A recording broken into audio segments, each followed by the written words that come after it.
Okay, so in this video I want to show you how to apply a bending moment into a volumetric beam for calculating the stress distribution and see how that looks like. We are going to remain into the elastic range of the analysis because we want to check if the model runs properly, but later we can just check how the nonlinear analysis works in these cases. So here I have the script, and we will go step by step with this script to see how the model is developed. So we have already seen somehow how the I section can be modeled, and I'm going just to repeat that here. We have here the parameters that define the section. Then we have the material properties that we are going to use in our model. Even though here I have the definition of Fy, we are not going to use that actually. And here we have the elasticity module. Important regarding the loading, I have defined here that the loading parameter as theta. Why? We will see how we will apply the bending moment later, but that's why this is defined as theta. The meshing of the section is defined here for each part of the division that we have in the cross section. And then we start with the modeling regarding the element type that we will use, which is a solid 1A6 with 20 nodes. And here we have the definition of the material properties, so I'm going to take this elasticity that was defined here and paste it here. And what else? Then we have the nodes. So I'm going to put the steps, steps right here, so you see how the model is developed up to the point of the nodes. So you know already what the key points are and what they means in this model. So here I have the key points. Now we're going to create the lines that connect the key points. This is also that I have already done manually, and here I have the summary with the script. And now we see here how the lines appear. The matching of the lines, in order to have a structure match of the section, all these lines are related with the meshing. So in this part I have used the parameter that I have defined at the beginning regarding the meshing. So when I paste that here, we see already how the mesh is defined as well. And now the creation of the areas for the cross section. Similarly as the previous example, we just select 4 lines, and with those 4 lines we create the areas. And here I have done that previously, so here is the summary of what we have done in the other video. So again, I'm going just to paste that, copy and paste that here. So the areas are defined, and now we took the areas for having a volumetric model. So if I put this in 3 dimension, you will see here how the areas are extrapolated, extruded. And now here we create the line, we create the division of the line that will define the mesh along the axis of the beam. So it's just selecting the lines and then defining in how many elements are going to be divided. And then here we have the matching of the volume. And finally we merge all the nodes that are in the same position in order to have all the different volumes that we have here working together. So I paste that here, and then we have our model. So the first continuation that we have here is the application of the boundary conditions. In this case, the boundary conditions are going to be applied in these phases. I think I have done that in a previous video. So in this case, it's just selecting the areas in which I'm going to apply the boundary conditions. So those are the areas that we have here, that goes from number 20 until, well, there are no equally distributed, so you see that it is necessary to define the numbers. So it's the selection of the areas, and then to those areas we apply displacement, which is going to restrain all the degrees of freedom. So it's basically a fixed support. So that's what we have here. And now we go to the part of the load application, which is, let's say, the complex part in this video. So first, maybe a small discussion about how the load is going to be applied. I have tested different ways of doing this. The first idea that I had in mind is that we can just select, so here is our beam, this one, and what we can do is just to select the nodes that are there in the border that we want to apply the load, and then for each node we extract the coordinates.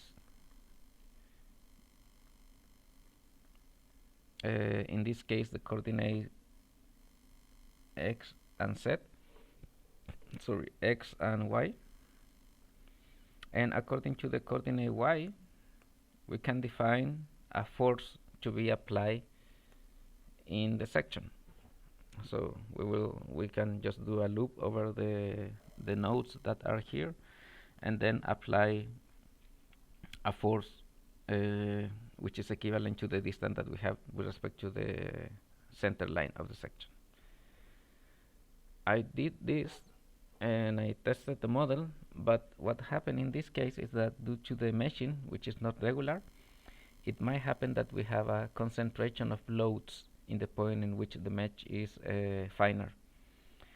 This concentration of load is going to produce a distortion on the cross section, because what is going to happen basically is that the section is going to displace not uniformly. It's going to have certain distortion due to the non-equal distribution of the loading, due to the mesh, the load concentration that we have. So that method of applying a force doesn't work that well. Alternatively, it would be possible maybe to just define a rigid plate at the end of the beam. So we have our beam,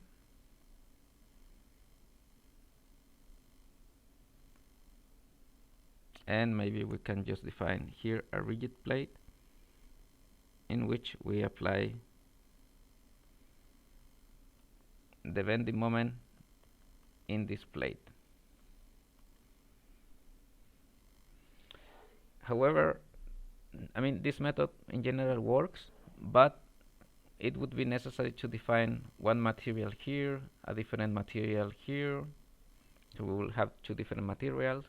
It is necessary to create a bonded connection between this plate and the beam. It is necessary to do a mesh that somehow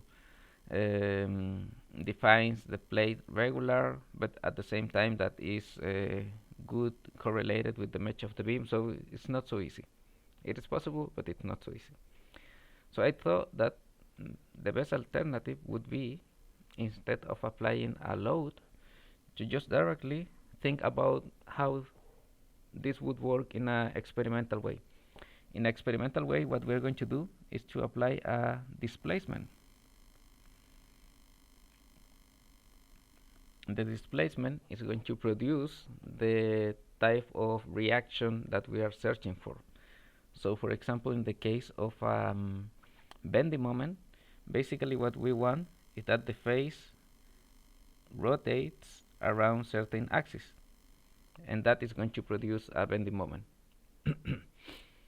So in this case, what we want to do is just basically to apply a displacement that follows somehow this triangular distribution to produce a bending moment on the section. Now from here, we can say that we don't know the bending moment that we are applying,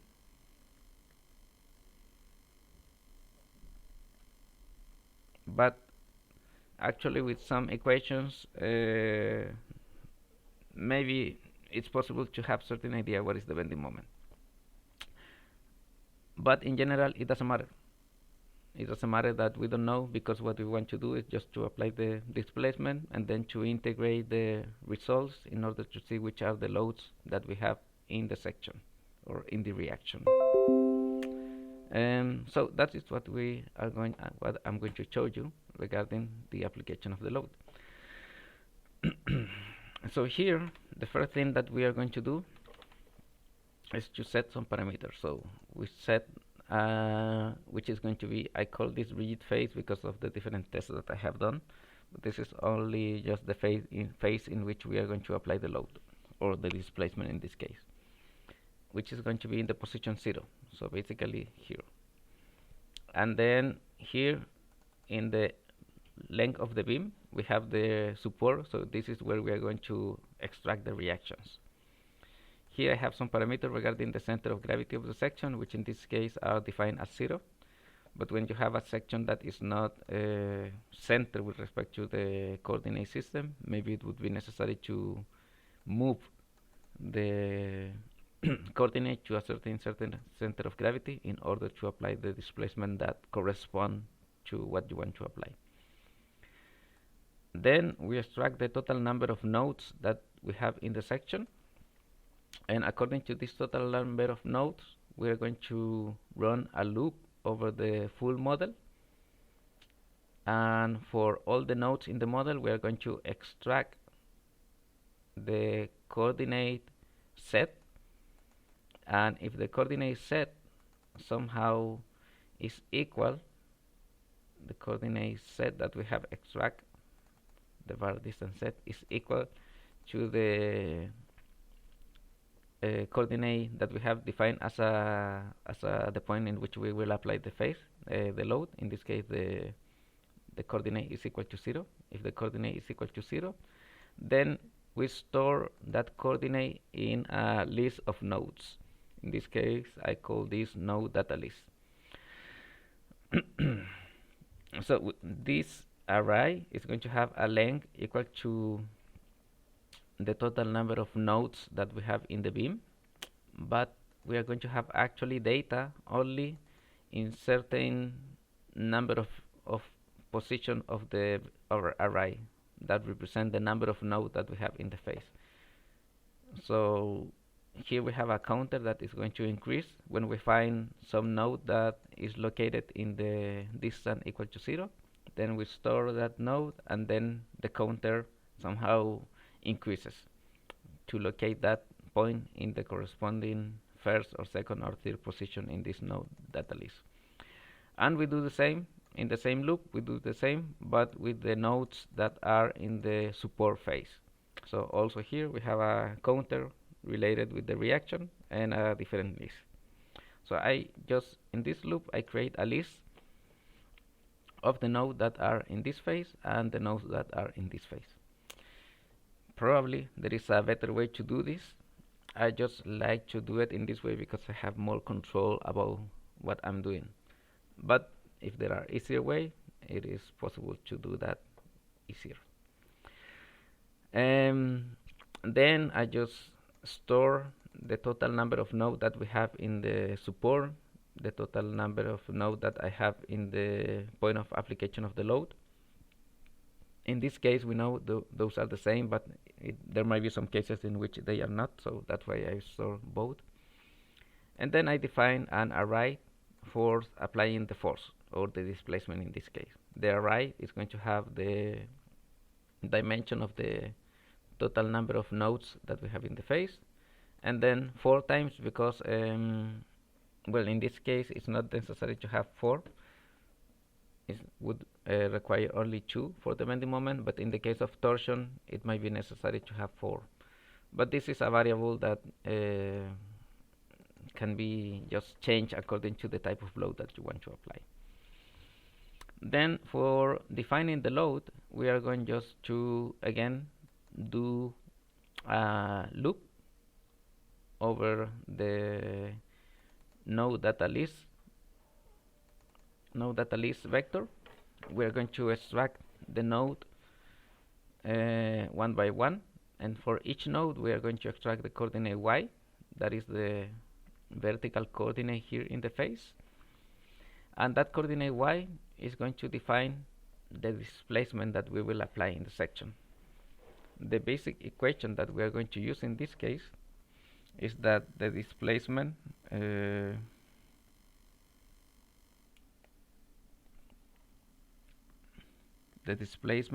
in the direction z that we are applying is going to be equal to the parameter theta that we have defined previously, so this rotation, times the distance y that we have. So basically just this is theta, and then the displacement uz is equal to what you see here as equation. That depends on the distance that we have from the center of gravity of the section. So we extract the coordinate y, we move the coordinate y according to the center of gravity. In this case that is just 0, but it's good to have this here. And then the displacement that we apply is just theta times the coordinate y, and that is the force Fz that I have defined here. Again, it's not a force, it's a displacement. So I store all this in this forces to apply table that I have created, this array. And then for applying the force, I just again go step one node by node. In this list of nodes, I extract the node number. I do the loop over the table. So for the first value of the table, I'm going to extract the node number, and then here I select the node with these parameters. I select the node, and then I apply the displacement according to the value that we have defined here in the table, the force Fz, and I apply that displacement in the direction z. And in that way, we apply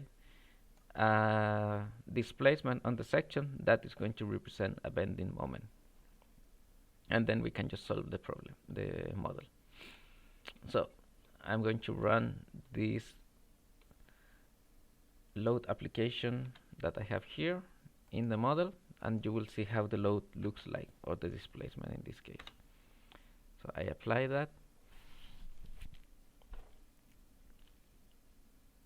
Both model and finite element model boundary conditions have been applied to this model. A solid load are transferred to the nodes or element. They can override directly apply load. So just a message that doesn't affect the model. So you see here that what we see, it's similar to what we see in the support.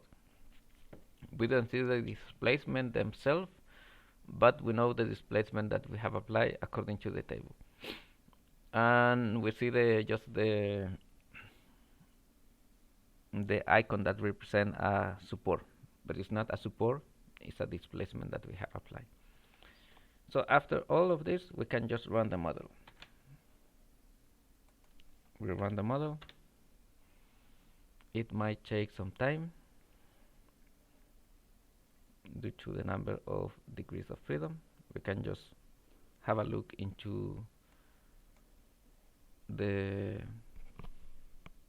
output window that we have here, and then the solution is done. Close. We go to the post-processing to see how our result looks like. We can go to plot results. I'm going to increase here. Contour plot. We are going to plot the displacement first, the displacement vector. Okay, and we see how the displacement looks like. If we see the beam from the side, we see that we have applied displacement in the direction z. That means that the beam is rotating here, but due to this rotation of the face, naturally the beam goes up, and even though we didn't apply a displacement in the upper direction, the beam just rotate because of the way that we are evaluating the section. So just a bending moment, similar to a bending moment, and then the beam moves. If we go to the element solution, we can see the stresses, for example, in the z direction, which are the stresses that we would expect, we can compare them with the stresses that we would expect due to a bending moment. So a distribution that is, in this case, negative in the upper side and positive in the bottom side, and that follows somehow this diagonal distribution of stresses that we would expect. So basically, that sigma, we have a sigma minimum and sigma maximum at the bottom, which are just the same values.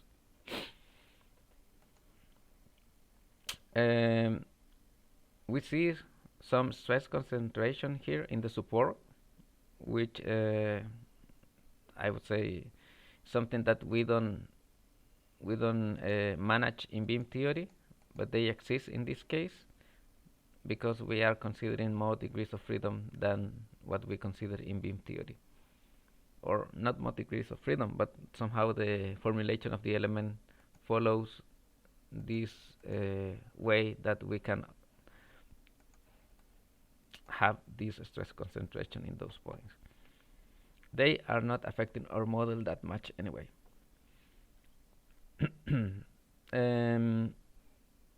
So somehow we see that the model works. Now we don't know which is the bending moment that we have here in the face, so it would be necessary to integrate the reactions that we have here to know which is the bending moment in the face.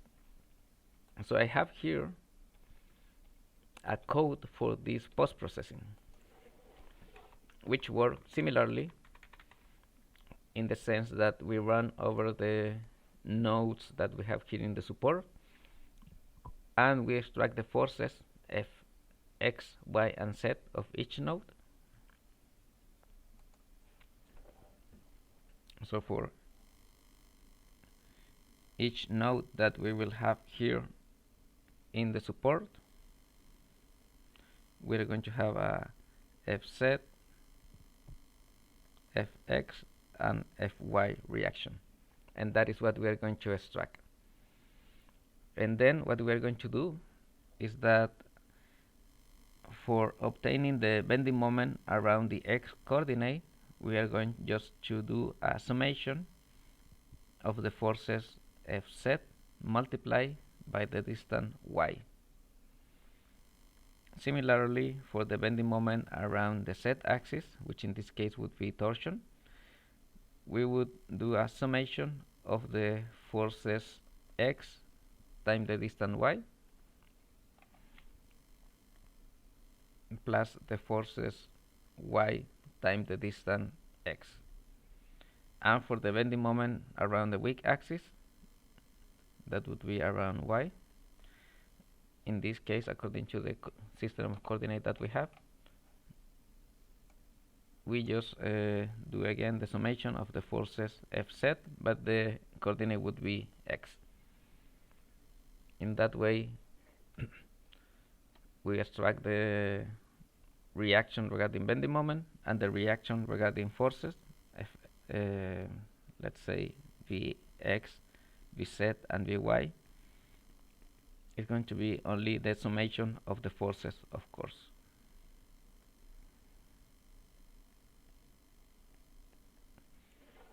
And that is what I have in the code here. So here, this code, I have the idea is to run this in a nonlinear analysis. That's why here I have a number of sub-steps that we have to consider. In this case, the model is linear, so we consider only one sub-step. But if we divide the analysis into 100 sub-steps, then we can consider here 100 values.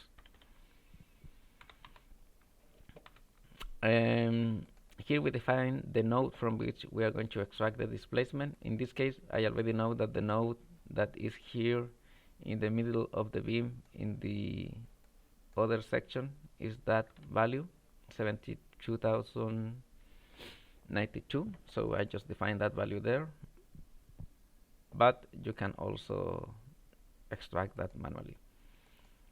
I define vectors here. I define the vector reaction force and rotational data. This is related with the previous code that I had, so it's not necessary to get all the data that we're going to get this in this case, but it gives you some certain idea about how to proceed for other different loading. So the reaction force in this case is an array in which we're going to have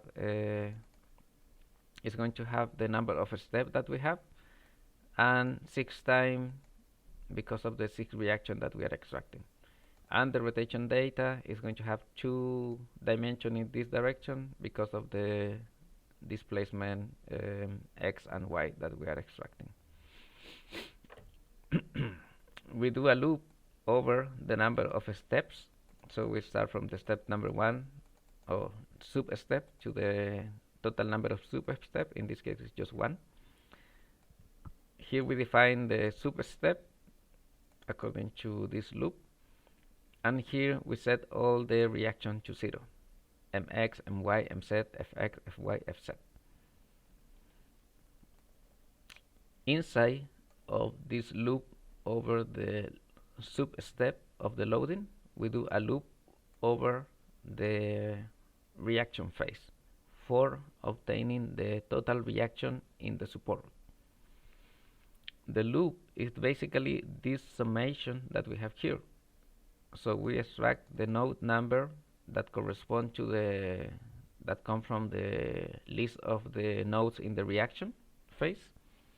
We extract the node number, and from that node number we obtain the forces Fx, Fy, Fz, as I showed you previously, and also the corresponding coordinate x and y, which are the one that we are interested for calculating the reactions.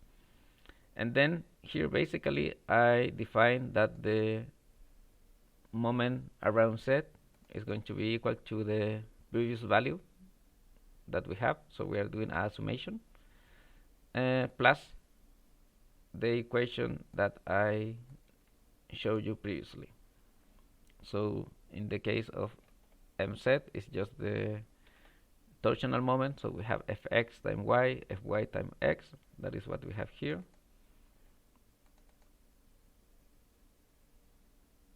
In this case, the coordinate is just defined according to what we have previously, but it might be necessary sometimes to move the coordinate to the center of gravity. So in this case, it's not done, but it might be necessary in some other cases. So some lines should be added here regarding the node coordinate x, and then to subtract the center of gravity. Then moment around x, moment around y, and then the forces, which are the forces that I have extracted, summing up with the previous value of this summation of the forces. So basically here I am doing the integration in the reaction phase that I showed you in this equation here. And then we just store the data in the array that I have defined previously. So position 1 mz, position 2 fx, and so on and so forth. And regarding the displacement, those are stored here in this array, which is called rotational data. And that's it. In that way we extract the reactions for, at least in this case, just one elastic step, but in the plastic analysis it would be necessary to do this over all the sub-step that we have defined in the analysis. And then here is a macro that I have created in order to store the data in a text file. I think I have presented this before as well, so I'm not going to discuss more about this. Okay, so I can just copy these things and paste them here.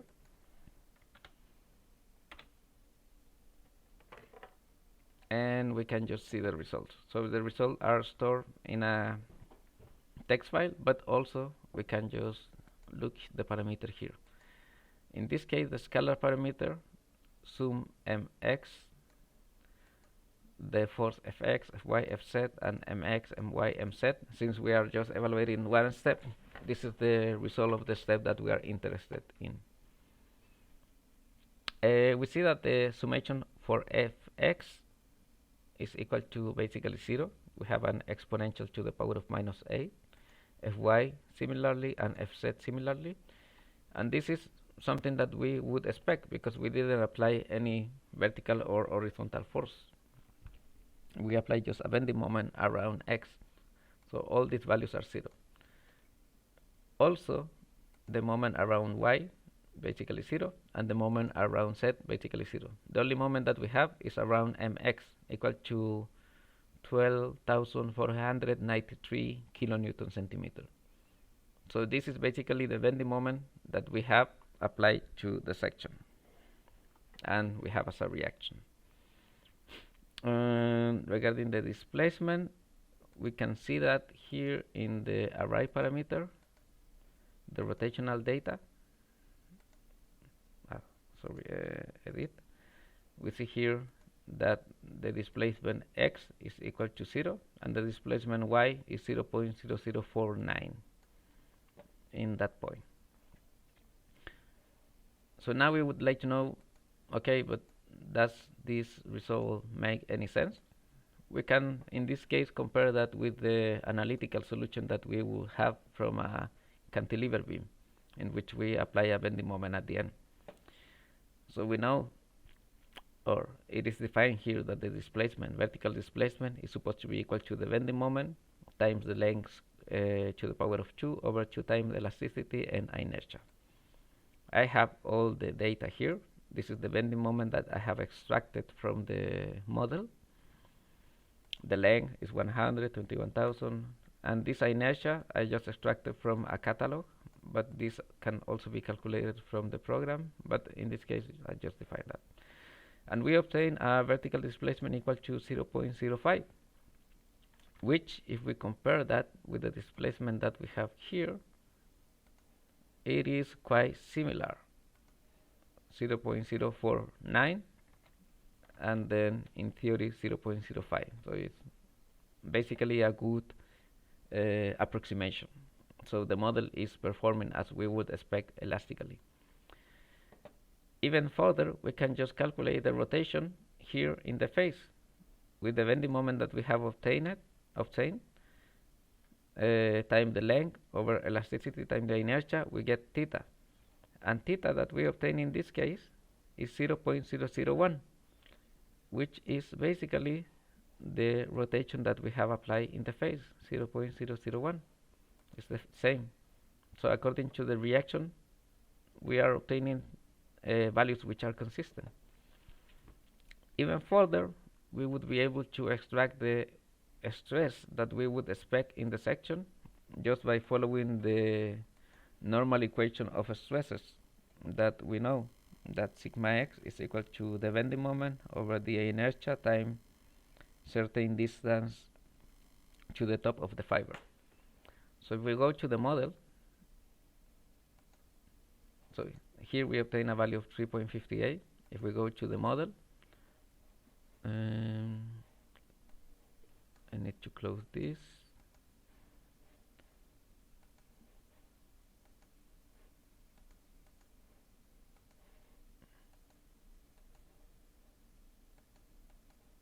Oh, we have problem here.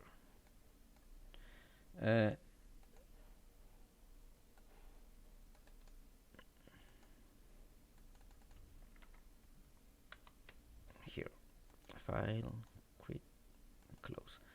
So here we can just, we have already the plot of the stresses, sigma z there, but we want to, here we see that that goes to 7, but 7 is somehow represented here in the support, so we don't want to see the reaction there in the support.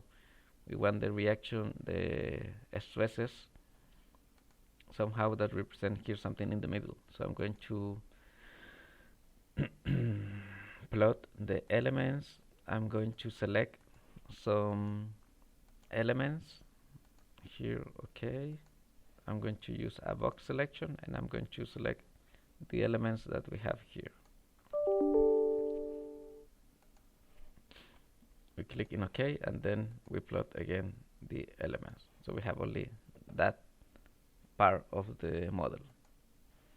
And now we can just plot again the set component of the stresses, and we see now that the stresses goes from minus 3.58 to 3.58, which is the stress that we have here calculated with the equation. So the model that we have created in this case is following the assumptions that we have from beam theory because of the way that we have defined things. So that would be everything for this video. Thank you for watching.